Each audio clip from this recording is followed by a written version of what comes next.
তো বায়োলজি আজকে আমরা করব biology. Biology father of biology বা বায়োলজির জনক বলা হয় অ্যারিস্টটলকে।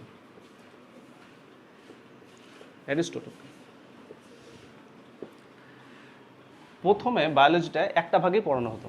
কি পড়ানো হতো? শুধু জুওলজি পড়ানো হতো। পরে বিজ্ঞানটা আস্তে আস্তে উন্নত হওয়ার সাথে সাথে বায়োলজিটাকে দুটো ভাগ হয়েছে, জুওলজি আর একটা হচ্ছে বোটানি।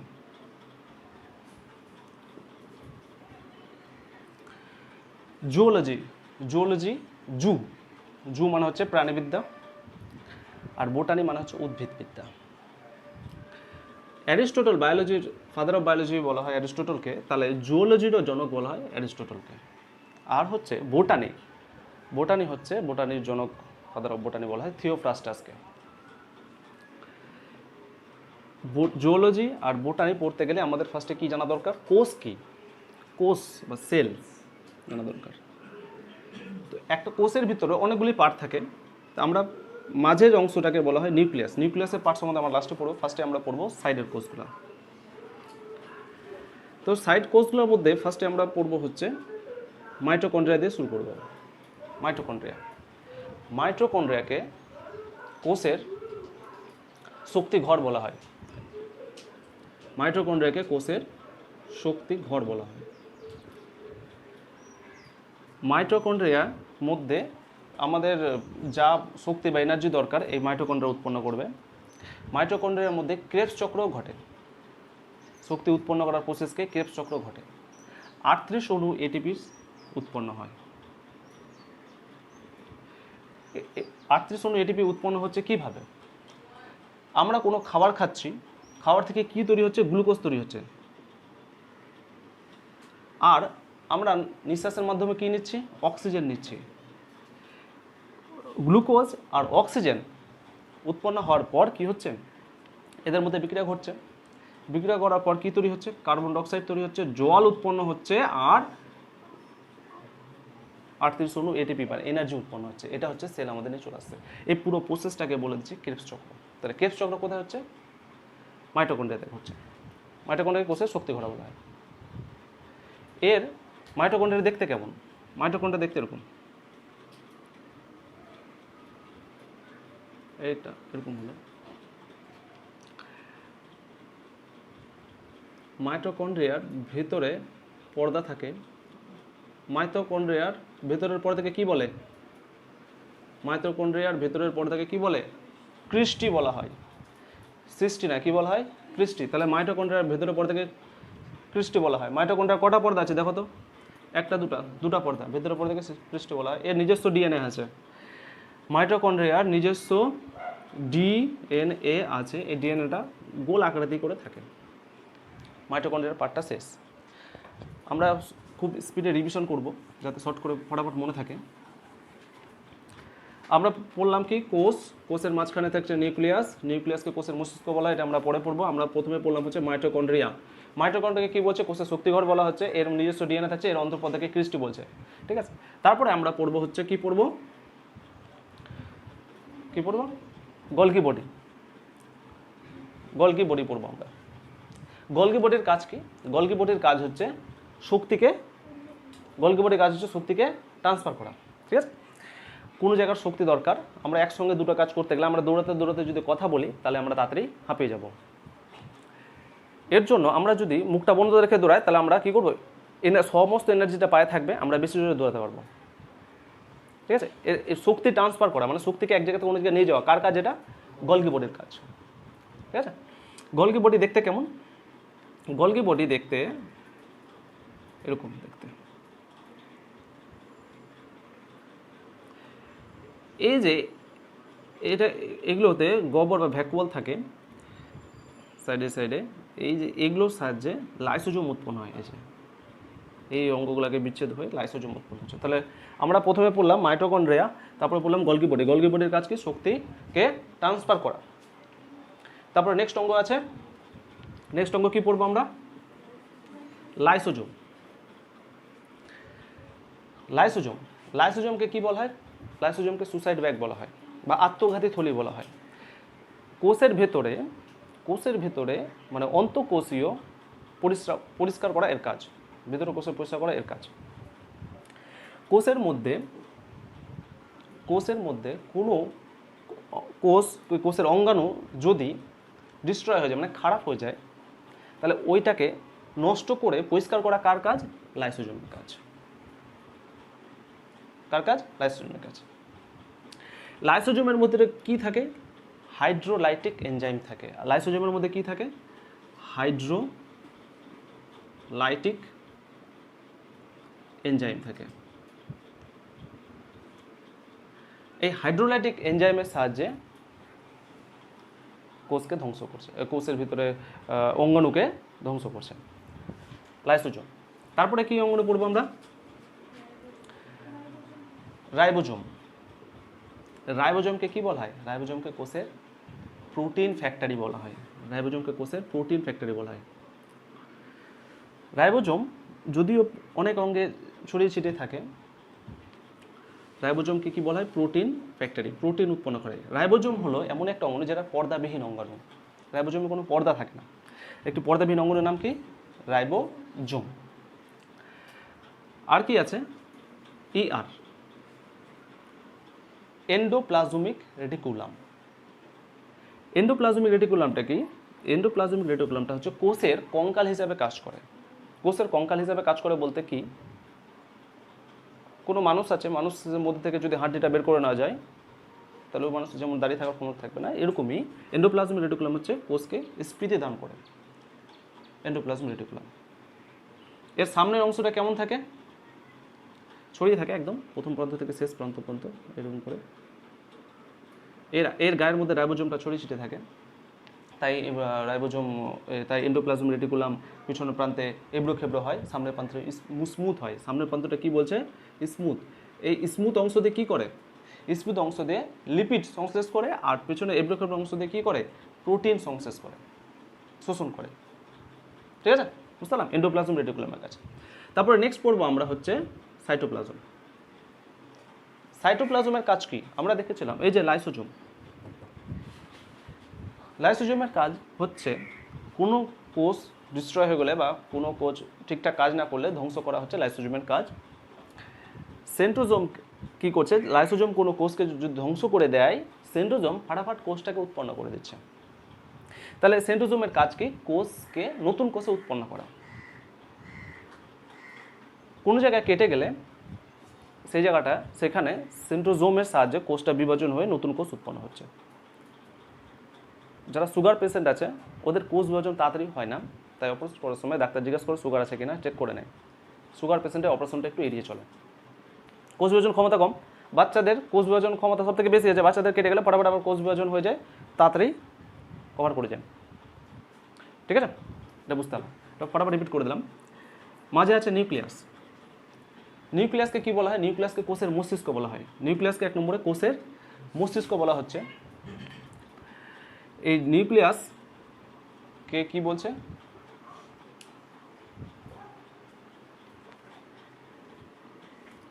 কি বলছে নিউক্লিয়াসকে? কোষের মস্তিষ্ক, দ্য ব্রেন অফ সেলও বলা হচ্ছে একে। কোষের ভিতরে থাকছে হচ্ছে, এই নিউক্লিয়াসের ভিতরে থাকছে হচ্ছে ক্রোমোজোম। ঠিক আছে, নিউক্লিয়াসের ভিতরে থাকছে হচ্ছে কি? ক্রোমোজোম।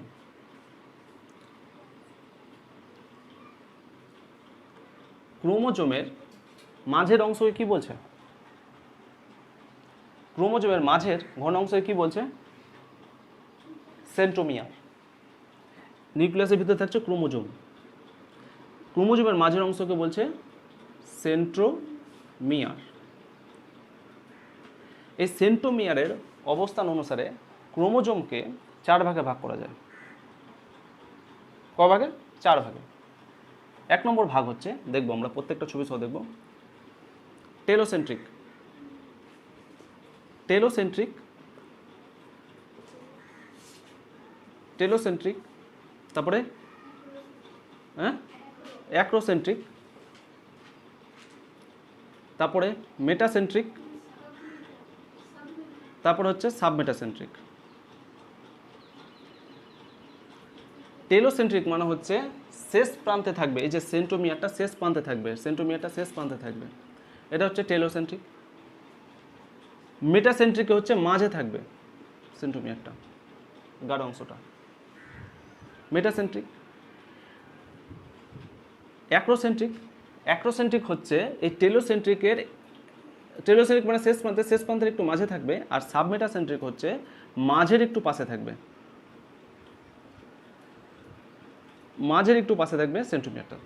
তাহলে আমরা নিউক্লিয়াসের মধ্যে ক্রোমোজোমের ভাগটা থেকে যাচ্ছে, কোষের মস্তিষ্ক নিউক্লিয়াসে বলছে।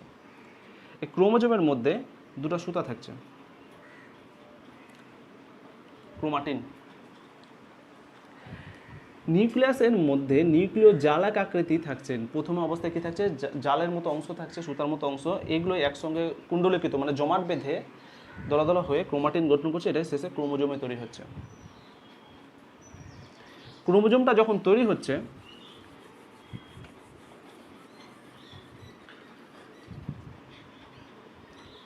দুটো ক্রোমোজোম যখন তৈরি হয়ে যাচ্ছে, এই মাঝের অংশটা প্লেটের মতো অংশ থাকে, এই মাঝের অংশ থেকে প্লেটের মতো অংশ থাকে, এটাকে বলছে কাইনেটোকোর, এটাকে বলছে কাইনেটোকোর, এই অংশটা।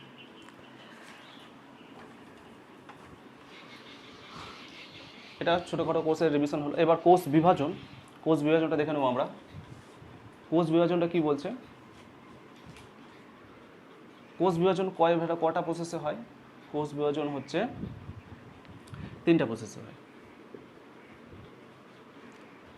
ক্রোমোজোমটা দেখলাম, কোষ বিভাজনটা হচ্ছে প্রোফেজ, মেটাফেজ, তারপরে অ্যানাফেজ, তারপরে হচ্ছে telophase. Prophase, metaphase, anaphase, telophase.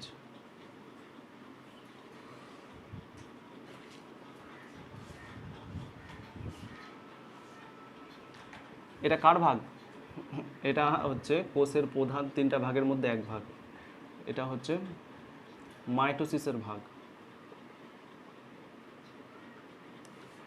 দেখো কোষটা প্রথমে 3 ভাগে ভাগ করেছে, অ্যামাইটোসিস, অ্যামাইটোসিস। দেখো অ্যামাইটোসিসটা কি, অ্যামাইটোসিসটা হচ্ছে যেটা নিম্ন প্রাণী উদ্ভিদ যেমন হচ্ছে ব্যাকটেরিয়া, ভাইরাস, এদের অ্যামাইটোসিস কোষ বিভাজনটা দেখা যায়।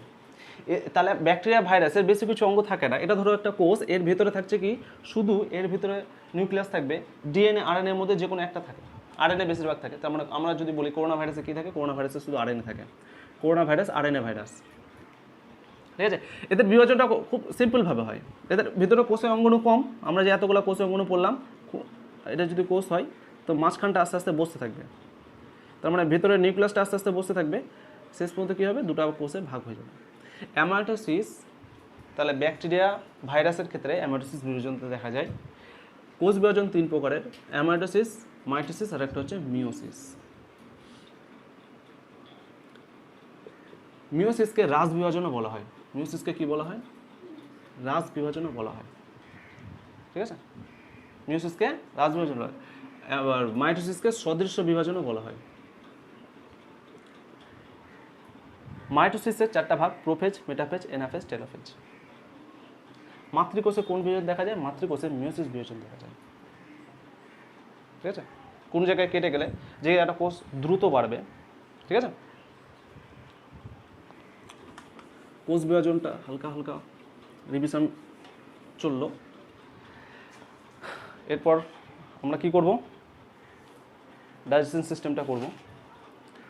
আমাদের ফুল ক্লাসটা কভার হয়ে গেছে, একটা শুধু revision class.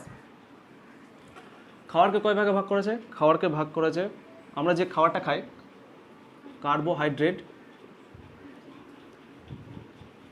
Carbohydrate, protein, carbohydrate, carbohydrate, protein, fat.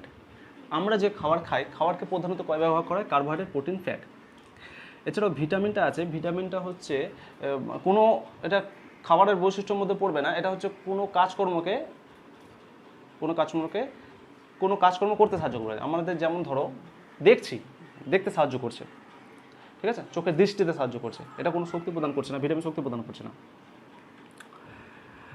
তো আমরা কী খাচ্ছি, আমরা 3 রকম খাবার খাচ্ছি। কী খাচ্ছি? Carbohydrate, protein, fat. কী খাচ্ছি? Carbohydrate, protein, fat. পৃথিবী সৃষ্টির সময় কার্বোহাইড্রেট বেশি পরিমাণে ছিল, যদিও বেশি পরিমাণে ফ্যাট খেলে শক্তি উৎপাদন সব থেকে বেশি উৎপন্ন হয়। আমরা একবার যদি মাংস দিয়ে ভাত খাই তো অনেকক্ষণ ধরে পেট ভরে থাকে ঠিকই, কিন্তু বেশি উপকার লাগে না ওটা। আমরা বেশি পরিমাণে কী খাই? আমরা বেশি পরিমাণে কার্বোহাইড্রেট খাই, ভাত খাই, বেশি পরিমাণে কী খাই? কার্বোহাইড্রেট খাই। তো আমরা কার্বোহাইড্রেট, প্রোটিন, ফ্যাট 3 রকম খাবার খাই।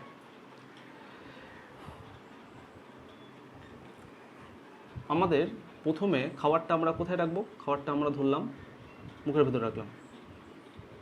খাবারটা কোথায় রাখলাম? মুখের ভিতর। খাবারটা মুখের ভিতর রাখলাম, মুখের ভিতর রেখে কী কী খাচ্ছি? চিবাচ্ছি। ঠিক আছে, মুখের ভিতরে কী কী অংশ আছে? মুখের ভিতরে আছে জিভ, আর কি আছে? দাঁত। কী কী আছে? জিভা আর দাঁত। জিভার ভেতরে কোথায় তিতা লাগে? জিভার ভেতরে শেষ প্রান্তে তিতা লাগে। তিতা যেমনই খাই না কেন, আমরা শেষ প্রান্তে যাওয়ার সময় তিতা লাগে। মিষ্টি ভাব সামনে মনে হয়, মিষ্টির সামনে মনে হয়। আর হচ্ছে সাইডে টক, কষ্ট ভাব, আমরা সাইডে বুঝতে পারবো। ঠিক আছে, এবার আমরা পড়বো হচ্ছে দাঁত। নোনতা ভাব এসেই মনে হবে, সাইডে মনে হবে। নোনতা মানে কি? লবণ লবণ ভাব। দেখো, দাঁতের অনেকগুলো ভাগ আছে। দাঁতের ভাগের মধ্যে পড়বো আমরা, বাচ্চাদের কতগুলো দাঁত থাকে? বাচ্চাদের দাঁত থাকে হচ্ছে 20টা। বাচ্চাদের 20টা দাঁত থাকে। আর বড়দের থাকে কটা? 32টা। বড়দের থাকে, প্রাপ্তবয়স্কদের থাকে 32টা। এবার কোশ্চেন আসবে কি, একটা মানুষের সম্পূর্ণ জীবনে টোটাল কতগুলো দাঁত থাকে? 52টা। ঠিক আছে, একটা মানুষ সম্পূর্ণ জীবনে 52টা দাঁত থাকে। এবার দাঁতের ভাগগুলো কি কি? দাঁতের কটা ভাগে ভাগ করা? দাঁতকে 4টা ভাগ করা হয়। 1 নম্বর ভাগ কি বলতো? ইনসাইজার। তারপরে 2 নম্বর ইনসাইজার, তারপরে ক্যানাইন, তারপরে প্রিমোলার, তারপরে হচ্ছে মোলার। ঠিক আছে, ইনসাইজার, ক্যানাইন, প্রিমোলার, মোলার, এটা ভাগ থাকছে। তো এই প্রত্যেকটা ভাগ পড়বো। ইনসাইজারটা কোথাকার দাঁত? আমাদের সামনে যে 2টা দাঁত থাকে, 4টা দাঁত থাকে উপর নিচে, এটা হচ্ছে ইনসাইজার। ঠিক আছে, ইনসাইজার হচ্ছে সামনেকার দাঁত। আমরা ইনসাইজার দাঁতে কি করি? ইনসাইজার দাঁতে ছিঁড়ি। ক্যানাইন হচ্ছে কটা থাকে? ক্যানাইন হচ্ছে 4টা থাকে। উপরে 2টা, নিচে 2টা, থাকছে কটা? 4টা। ক্যানাইনের সাহায্যে আমরা কি করি? কামড়াই। হাতির যে দাঁত বেরিয়ে থাকে, 2টা দাঁত বেরিয়ে থাকে, ওটা কি দাঁত? এ ক্যানাইন দাঁত। ঠিক আছে, হাতির দাঁত বেরিয়ে থাকে, ওটা ক্যানাইন দাঁত। প্রিমোলার কি? মাড়ির আগের পাটের অংশ। মোলারটা হচ্ছে মাড়ির আগের পাটের অংশ, আর হচ্ছে মোলার। ঠিক আছে, আমরা দাঁতের একটু সংকেতটাও দেখে নেব। ইনসাইজারকে লিখছে আই, ক্যানাইনকে লিখছে কি? লিখছে ক্যানাইনকে সি, তারপর হচ্ছে প্রিমোলারকে লিখছে PM, মোলারকে লিখছে M। ইনসাইজার উপরে পাটিতে কটা আছে? 4টা, তাহলে কত হবে? 2/2। ঠিক আছে, ক্যানাইন উপরে পাটিতে কটা আছে? 2টা, তাহলে কত হবে? 1/1। 2টা আছে, 1/1। প্রিমোলার কটা আছে উপরে পাটিতে? 2। উপরে পাটিতে 2টা, উপরে পাটিতে এই যে মাড়ির পাশে 2টা, এই সাইডে 2টা, এই সাইডে 2টা থাকছে, তাহলে উপরে পাটিতে 4টা আছে, মানে 2/2। মোলার দাঁত কটা আছে?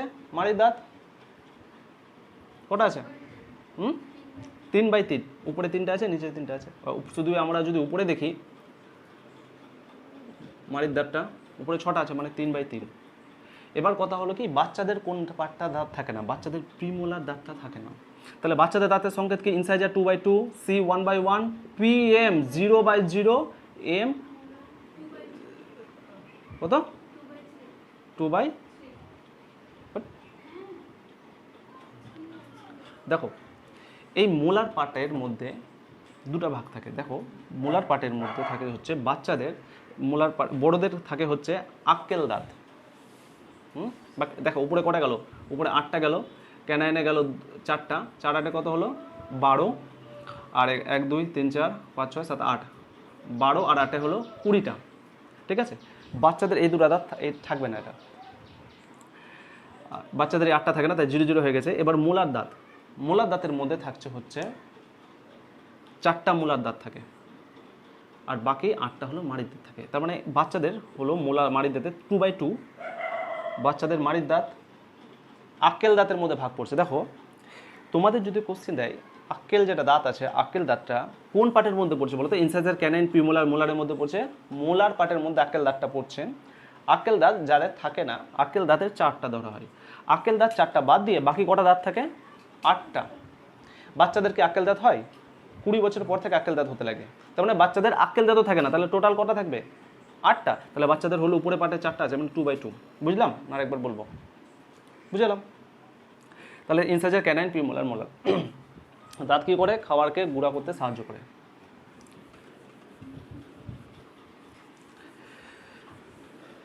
গুঁড়া করতে দাঁতের সাহায্যে ছিঁড়তেও সাহায্য করে।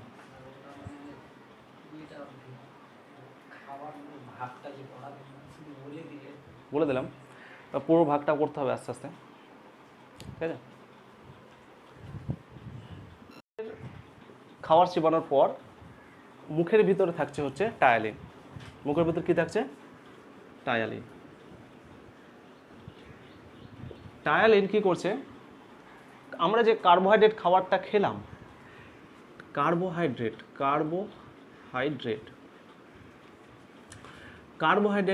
টায়ালিনের সাহায্যে গ্লুকোজে কনভার্ট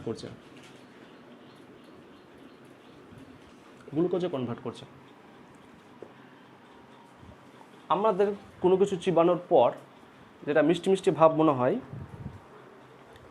সেটাই গ্লুকোজ।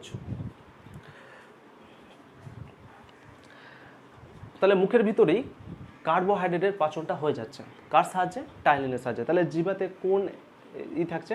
উৎসেচক থাকছে টায়ালিন, ঠিক আছে? টায়ালিন। দেখো আমরা একটা জিনিস পড়ে নেব, উৎসেচক আর হচ্ছে হরমোন ব্যাপারটা জিনিসটা জেনে নেব।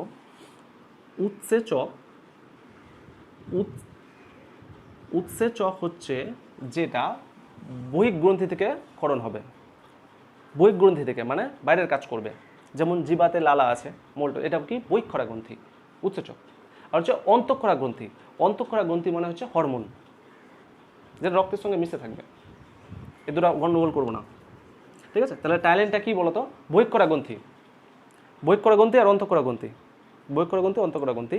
বহিঃক্ষরা গ্রন্থিটা বলছে কি? বহিঃক্ষরা গ্রন্থিটা বলছে যা বাইরে থেকে আমরা বুঝতে পারবো, যেমন লালা রস, ভিতরের মধ্যে অনেক অগ্নাশয় গ্রন্থি আছে, ঠিক আছে? উৎসেচক কি বললাম? বহিঃক্ষরা গ্রন্থি। আর হচ্ছে হরমোনটা হচ্ছে অন্তঃক্ষরা গ্রন্থি হচ্ছে হরমোন, ঠিক আছে? অন্তঃক্ষরা গ্রন্থি মানে হরমোন, আর বহিঃক্ষরা গ্রন্থি হচ্ছে যেটা বাইরে থেকে বুঝতে পারবো আমরা, ঠিক আছে? তাহলে মুখের ভিতর কার্বোহাইড্রেটের পাচন হয়ে যাচ্ছে। মুখের ভিতরে যে লালাটা থাকে তার নাম কি বললাম? টায়ালিন, ঠিক আছে? তাহলে আমরা যদি বলি যে টায়ালিনের কাজ কি? টায়ালিনের কাজ হচ্ছে কার্বোহাইড্রেটকে পাচন করা। টায়ালিনের কাজ কি? কার্বোহাইড্রেটকে পাচন করা। তোমরা নোট করতে করতে চলে যাও, ঠিক আছে? খাবারটা খাওয়ার পর খাবারটা আসে ফুড পাইপের মধ্যে। ফুড পাইপ বলবি, ফুড পাইপের মধ্যে আছে, এর কোনো কাজ নাই। এই খাবারটা কি একদম সোজা নামিয়ে দিল। কোথায় নামালো? পেটের মধ্যে, ঠিক আছে? স্টোমাচ বা পাকস্থলী। পেটের মধ্যে কি হয়? গ্যাস হয়। তাহলে পেটের মধ্যে থাকে গ্যাস্ট্রিক গ্ল্যান্ড। তাহলে পেট, আমরা যদি পেটের ছবিটা আঁকি, এটা যদি পেটের ছবি আঁকি, এদিক দিয়ে আছে, বন্ধ হবে না।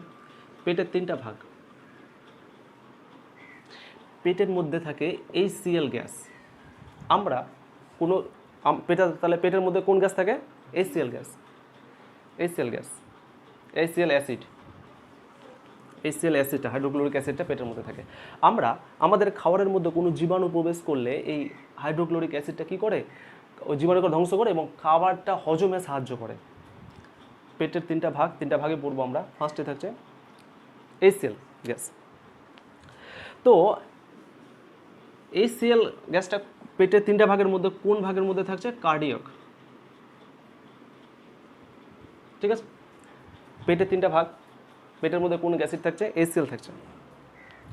কার্ডিয়াক আর হচ্ছে মাঝের অংশটার নাম হচ্ছে ফান্ডিক, তারপরটার নাম হচ্ছে পাইলোরিক।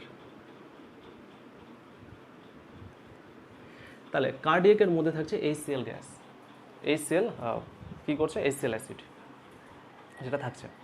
তাহলে HCl যেটা অ্যাসিড থাকছে, আমরা যেটা খাবার খেলাম তাহলে HCl অ্যাসিড চামড়াগুলোকে পুড়িয়ে দেওয়া দরকার। চামড়াগুলোকে পুড়াচ্ছে না, ওর অ্যান্টি অ্যাসিড থাকছে চামড়ার মধ্যে, যেটা ফলে চামড়ার কোনো আঘাত করছে না। এটা কখন আঘাত করবে? যখন আমরা অনেকক্ষণ ধরে না খেয়ে থাকবো, তখন HClটা ক্ষরণের ফলে আমাদের চামড়াতে আঘাত করবে। চামড়াতে আঘাত করার ফলে পেটের ভিতরে ঘা, তারপরে অনেক আলসার টাইপের এগুলো জন্মাতে থাকে। তো বেশিক্ষণ না খেয়ে থাকা উচিত না। এটা HCl কাজ কি? HCl খাওয়ার মধ্যে ছোটো ছোটো জীবাণুকে ধ্বংস করে দেয়, ছোটোখাটো জীবাণুকে। এবার পেটের ভিতরে কোন অ্যাসিড থাকে? পেটের ভিতরে HCl অ্যাসিড থাকে।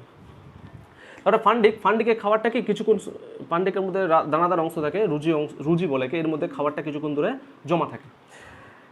তারপর কি শেষ প্রান্ত থাকছে হচ্ছে পাইলোরিক। ঠিক আছে, এবার আমরা যে পেটের ভিতরে যে HClটা থাকছে কিনা, মানে কি হচ্ছে? গ্যাস জমে যাচ্ছে, গ্যাসের ফলে কি হচ্ছে? আমরা অ্যাসিড হয়ে যাচ্ছে। কোনো খাবার খেলাম, পেটের ভিতরে খাওয়ার পরে কী হলো? অ্যাসিড হলো। অ্যাসিড হওয়ার ফলে কি হচ্ছে? অম্ল অম্ল ভাব মনে হবে পেটের ভিতর। সেই জন্য আমরা অ্যাসিড হয়ে গেলে আমরা কি খাই? বাতাস বাইরে থেকে ইনো কিনে খাই। ঠিক আছে, ইনো কিনে খেলে গ্যাসটা ঠিক হয়ে যাবে। ইনোর মধ্যে থাকছে হচ্ছে ক্যালসিয়াম হাইড্রোক্সাইড, ম্যাগনেসিয়াম হাইড্রোক্সাইড। এবার ছোট একটা পয়েন্ট, পেটের মধ্যে খাবারটা আছে, ছোট একটা পয়েন্ট লিখে নেব, হচ্ছে প্রোটিনকে পচায় পেপসিন, আর হচ্ছে দুধকে পচায় রেনিন। ঠিক আছে, প্রোটিনকে পচায় পেপসিন, দুধকে পচায় রেনিন। আমরা ছোট করে নেব। প্রোটিনকে পচায় পেপসিন, কার্বোহাইড্রেট প্রোটিন যেটা পার্ট পড়লাম, প্রোটিনকে পচাচ্ছে হচ্ছে পেপসিন, প্রোটিনকে পচিয়ে পেপসিন। এবার দেখো, আমরা যদি এটা পেটের ছবি আঁকি, পেটের পরেই আছে কি? ক্ষুদ্রান্ত। ক্ষুদ্রান্তের তিনটা ভাগ, ক্ষুদ্রান্তের তিনটা ভাগ। কি কি ভাগ? তিনটা।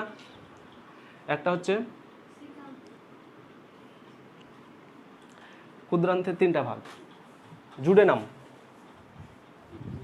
কি?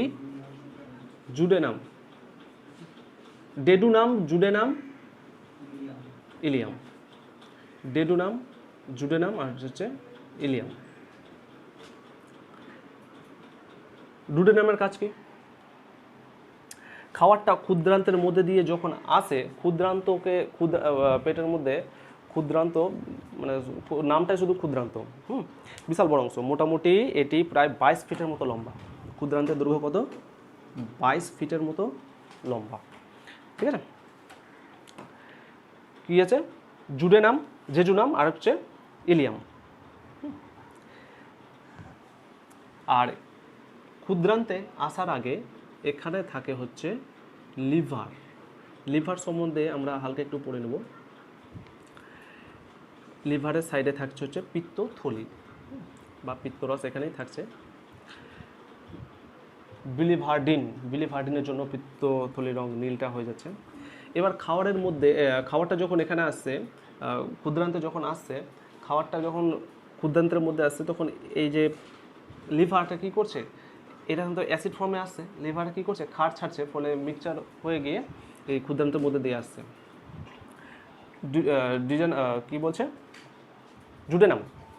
ডুডেনামের কাজ কি? ডুডেনাম হচ্ছে এখানে, এই পাশে হচ্ছে কি আছে? কি আছে এখানে? অগ্নাশয় একটা গ্রন্থি আছে, অগ্নাশয়কে মিশ্র গ্রন্থি বলা হয়। ঠিক আছে, অগ্নাশয়কে মিশ্র গ্রন্থি বলা হয়। এখানে 3 রকম এনজাইম আছে, 3 রকম এনজাইম বেরায় দিয়ে খাবারটা এর মধ্যে দিয়ে, ক্ষুদ্রান্তের মধ্যে দিয়ে যেতে থাকে। ক্ষুদ্রান্তের মধ্যে যাওয়ার ফলে খাবারটা ফ্যাটি অ্যাসিডকে পচিয়ে দিবে। তারপরে এর মধ্যেই আছে হচ্ছে বৃহদন্ত।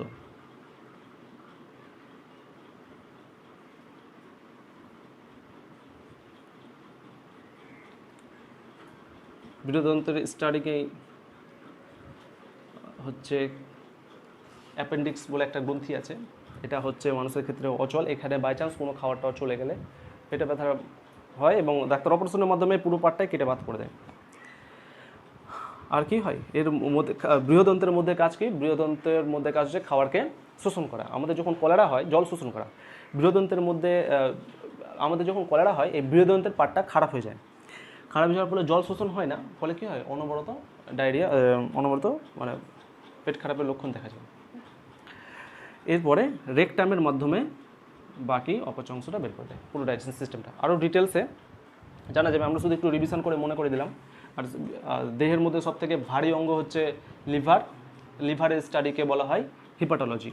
লিভারের ওজন প্রায় 1400 গ্রাম। আমরা ছোট ছোট কোশ্চিন যে আমরা দেখে নেব আস্তে আস্তে।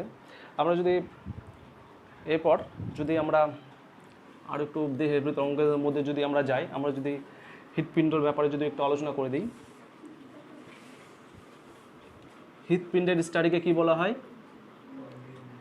হৃৎপিণ্ডের স্টাডিকে কি বলা হয়? হৃৎপিণ্ডের স্টাডিকে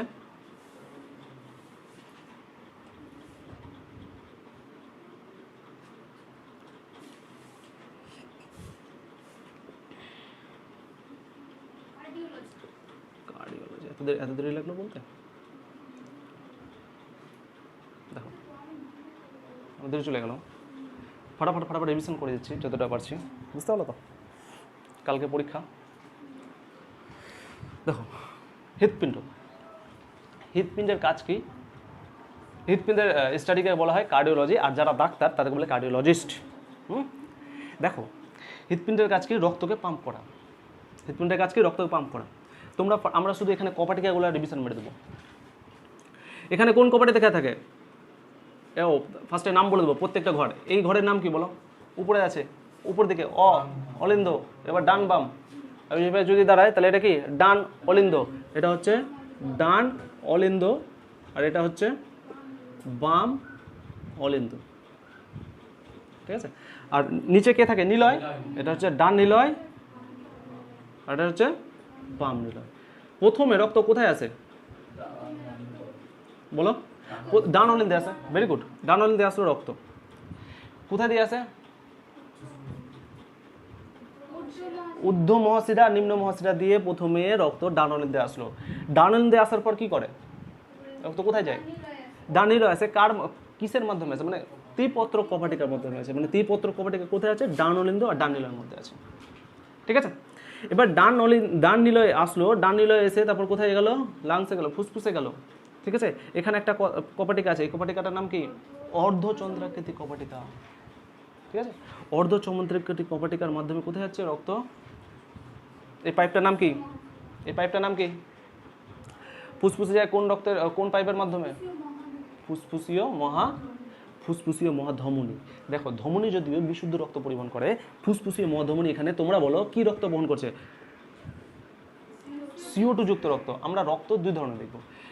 CO2 যুক্ত রক্ত হচ্ছে নোংরা রক্ত, আর O2 যুক্ত রক্ত হচ্ছে ভালো রক্ত, শুদ্ধ রক্ত। তো আমরা এই যে ডান অলিন্দে আসলো, এখানে কোন রক্ত আসলো বলো তো? CO2। তার মানে ডান নিলয়ে কোন রক্ত এসছে বলো? CO2, আবার O2 বলে। এবার এই পাইবে মহাধমনীর মধ্যে, ঠিক আছে? এখানে কি রক্ত আছে বলো? CO2। এখানে আছে ফুসফুস। এখানে রক্তটা পরিশোধন হলো। এবার কিসের মাধ্যমে আসছে বলো তো? ফুসফুসীয় মহাশিরার মধ্যে। বলো এখানে কি রক্ত আছে? O2 যুক্ত রক্ত আছে, ভালো রক্ত। তার মানে তোমরা আমাকে বলো বাম অলিন্দের মধ্যে কি রক্ত আছে? O2 যুক্ত রক্ত আছে।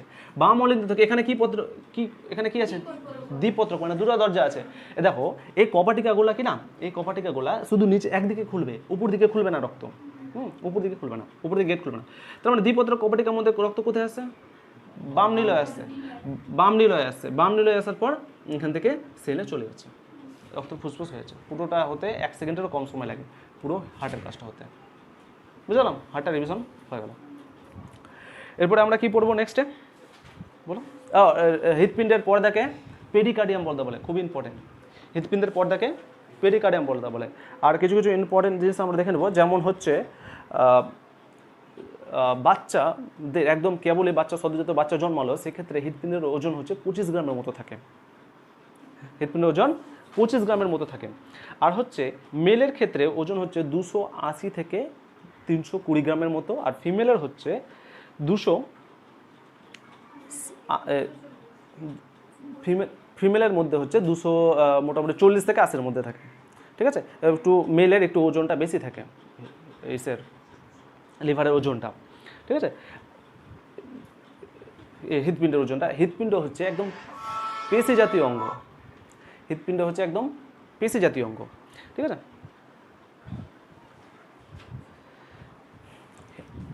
এই যে হার্টটা যে বেশ সেফ জায়গায় থাকে। আমরা নেক্সটে আমরা যদি পুরো কঙ্কাল সিস্টেমটা পড়ি, ঠিক আছে, পুরো কঙ্কাল সিস্টেমটা পড়ি, তাহলে পুরো ব্যাপারটা আছে, পুরো কঙ্কাল সিস্টেমে কোথায় হার্টটা সেফ আছে পুরোটা জানা যাবে। হ্যাঁ।